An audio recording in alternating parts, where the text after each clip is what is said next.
Good morning and welcome back, everyone. So we have Fraser Limited here, and they're expecting some new and exciting things coming up. Kimberly and Bob are here this morning to tell us more about that. Good morning, you two. Good morning. Thanks for having us. Yeah, absolutely. That seems so rehearsed. Oh my goodness. All right. So first, let's start off with what Fraser Limited is.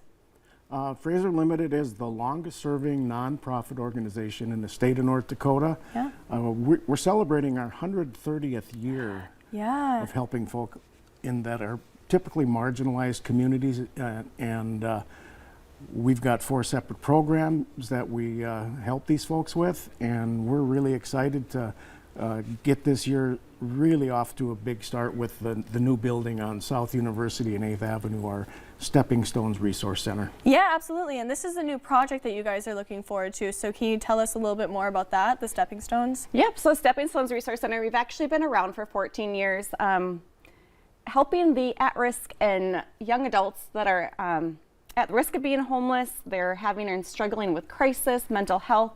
We're able to help over 1,700 at-risk and young adults through this program, so it's nothing new to us. What we are doing is actually expanding the center that we have to help fulfill that need and get that need in the community. Just more resources, the more programs, getting them the help and the resources that these young adults need. Yeah, absolutely. So being that the Stepping Stones Resource Center has been around for 14 years, you guys notice that there needs to be more resources and there needs to be more space for these children in the communities that need this help.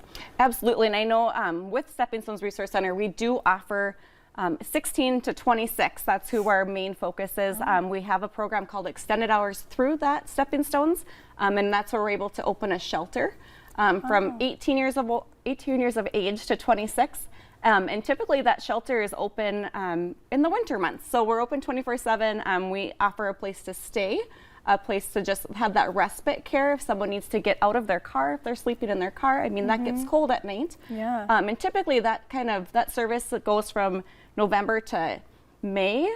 No, excuse me, March. Excuse me, I'm thinking this year. And this year we've had to extend it because of our weather is just getting so weird. I mean, snow coming up. Right.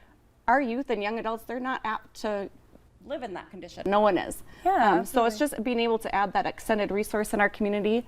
And with that, we see an additional, besides what we currently see in our programming, we see an additional 20 kids or youth a night coming to stay with us at that shelter type of thing. Wow. So really we're able to open the doors during that time to an additional 20. So I think it's just an important resource in our community for that age group. Yeah, absolutely.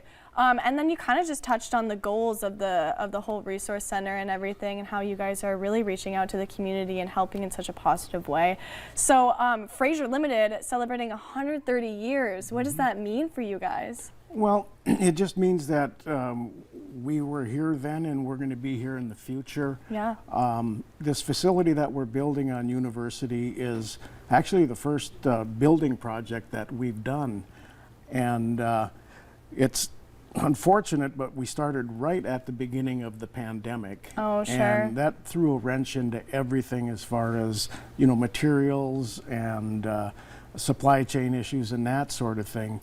And as the pandemic continued on, and we're finding that the needs and the numbers are increasing because of the pandemic and workforce shortages and that sort of thing. So the timing was kind of suspect, but I think it really turned out the way that it was supposed to, because this new facility will give us the additional room and case management that these young people need to start their life journey towards independence. That's what our goal is to get these kids independent, and we help them along the way.